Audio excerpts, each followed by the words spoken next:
warahmatullahi wabarakatuh.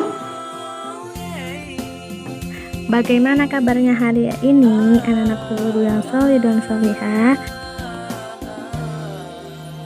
Alhamdulillah, semakin bahagia, sukses mulia, Allahu Akbar. Anak-anak bu guru yang solih dan solihah, hari ini kita pembelajarannya lewat video dulu ya. Meskipun pembelajarannya lewat video, tapi pembelajaran kali ini tetap bersambung maftuhah ya. Nah, anak-anak bu guru semuanya tetap semangat ya. Tetap semangat untuk menjalankan aktivitas pembelajarannya, baik pembelajaran tematik, bidang, dan tahfidz serta tahsinnya. Anak-anak guru yang solih dan solihah pasti bisa. Tetap semangat dan jangan lupa ya untuk senantiasa menjaga kesehatan, cuci tangan sebelum makan, dan memakai masker ketika keluar rumah. Sebelum pembelajarannya dimulai, biasakan kita berdoa. Mari kita berdoa. Ada berdoa. Tangan diangkat, kepala ditundukkan. Berdoa dimulai. Rabbish rahli sodri wa yassirli amri wahlul uqdatam min lisani yafqahu qawli. Rabbi zidni ilman warzuqni fahman. Audio Jungle.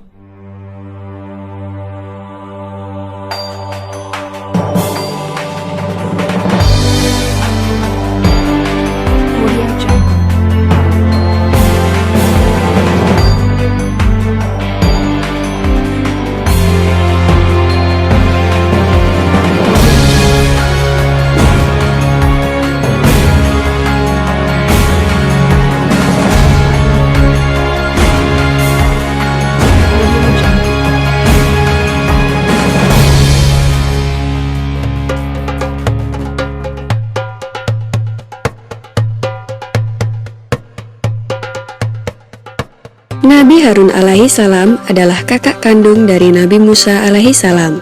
Kisah Nabi Harun menurut Al-Quran selalu disebut bersamaan dengan kisah Nabi Musa. Nabi Harun memiliki kemampuan merangkai kata dan lebih fasih berbahasa daripada adiknya. Karena itu, Nabi Musa memohon kepada Allah untuk mengutus Nabi Harun untuk mendampinginya dalam menghadapi Fir'aun. Setelah Nabi Harun dan Nabi Musa berhasil mengeluarkan kaumnya dari Mesir, kini tibalah saatnya Nabi Musa untuk menerima wahyu lagi dari Allah Subhanahu wa Ta'ala. Nabi Musa memerintahkan Nabi Harun agar menjaga umatnya, jangan sampai mereka menjadi tersesat. Nabi Musa lalu pergi ke Bukit Sinai untuk berkhalwat dan berpuasa selama 40 hari. Di atas bukit itu, Nabi Musa kemudian memohon kepada Allah Subhanahu wa Ta'ala, "Ya Tuhan, dapatkah aku melihat Engkau?" Allah Subhanahu wa Ta'ala berfirman, "Engkau tidak akan sanggup melihatku, tetapi cobalah lihat bukit itu. Jika tetap berdiri tegak di tempatnya, maka kau akan dapat melihatku." Lalu Nabi Musa menoleh ke arah bukit atau gunung yang dimaksud. Seketika gunung yang dilihat hancur, lalu masuk ke dalam perut bumi. Nabi Musa terkejut, seluruh tubuhnya gemetar, dan ia jatuh pingsan. Setelah sadar, beliau bertasbih dan memohon ampun. "Maha besar Engkau Tuhan semesta alam, ampunilah aku dan terimalah taubatku, dan aku akan menjadi orang pertama yang beriman kepadamu." Selanjutnya, Allah Subhanahu wa Ta'ala menurunkan kitab Taurat yang berupa potongan batu, yang di dalamnya tertulis pedoman hidup dan penuntun beribadah. Ketika Nabi Musa turun dari Bukit Sinai, ia sungguh terkejut. Kaumnya ternyata telah tersesat. Mereka berpesta dan menyembah patung anak sapi yang seluruhnya terbuat dari emas. Nabi Musa segera menegur saudaranya, yaitu Nabi Harun yang telah dititipi agar menjaga umatnya.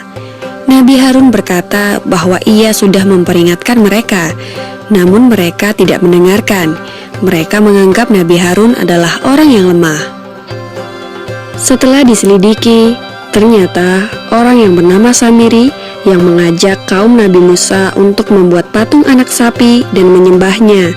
Nabi Musa sangat marah, sehingga Samiri diusir dan tidak boleh ada orang yang berbicara dengannya. Samiri juga dikutuk jika ia disentuh atau menyentuh manusia, maka ia akan terkena demam dan sakit. Itulah siksaan di dunia. Adapun nanti di akhirat, Samiri akan dimasukkan ke dalam neraka. Kemudian Nabi Musa memerintahkan kaumnya yang telah tersesat menyembah patung anak sapi untuk segera bertaubat kepada Allah Subhanahu wa Ta'ala dengan taubat yang sebenar-benarnya. 70 orang di antara kaumnya diajak ke Bukit Sinai untuk memohonkan ampun mewakili kaumnya yang berdosa. Setibanya di atas bukit, datanglah awan tebal yang menutupi seluruh Bukit Sinai.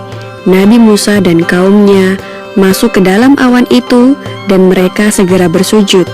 Ketika bersujud, mereka mendengar percakapan Nabi Musa dengan Tuhannya. Pada saat itulah timbul keinginan di benak mereka untuk melihat Allah Subhanahu wa Ta'ala. Setelah Nabi Musa selesai berbicara dengan Allah Subhanahu wa Ta'ala, mereka berkata kepada Nabi Musa, "Kami tidak akan beriman kepadamu sebelum kami dapat melihat Allah dengan terang dan nyata." Sebagai jawaban atas kelancangan mereka itu, Allah Subhanahu wa Ta'ala menurunkan petir yang menyambar dan merenggut nyawa mereka sekaligus. Nabi Musa merasa sedih melihat nasib 70 kaumnya itu. Mereka adalah orang-orang terbaik yang dikumpulkan dari kaumnya. Beliau memohon kepada Allah Subhanahu wa Ta'ala agar mereka diampuni dan dihidupkan kembali. Allah Subhanahu wa Ta'ala mengabulkan doanya. 70 orang yang sudah mati itu dihidupkan kembali. Nabi Musa kemudian menyuruh mereka berjanji untuk berpegang teguh dengan kitab Taurat sebagai pedoman hidup. Nabi Musa juga mengingatkan kaumnya untuk selalu melaksanakan perintah Allah dan menjauhi segala larangannya. Demikianlah kisah Nabi Harun dan Nabi Musa dalam menghadapi kaumnya yang sesat menyembah patung anak sapi. Semoga kisah ini dapat mempertebal iman kita dan selalu ingat untuk melaksanakan perintah Allah dan menjauhi larangannya. Amin ya robbal alamin.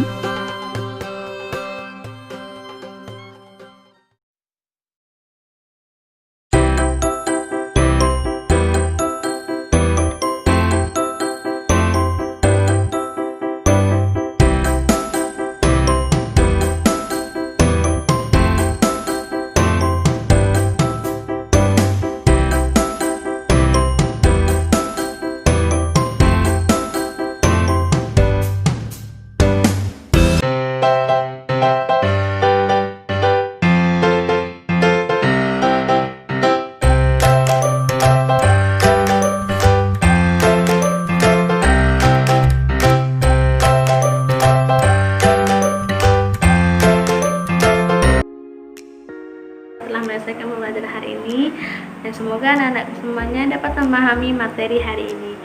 Perlu cukupkan hari ini. Sebelum kita cukupkan, marilah kita berdoa. Ada berdoa, tangan diangkat, kepala ditundukkan, berdoa dimulai. Subhanaka Allahumma wa bihamdika asyhadu an la ilaha illa anta astaghfiruka wa atubu ilaik. Amin ya. Mohon maaf apabila ada perkataan yang salah. Guru akhiri, wassalamualaikum warahmatullahi wabarakatuh.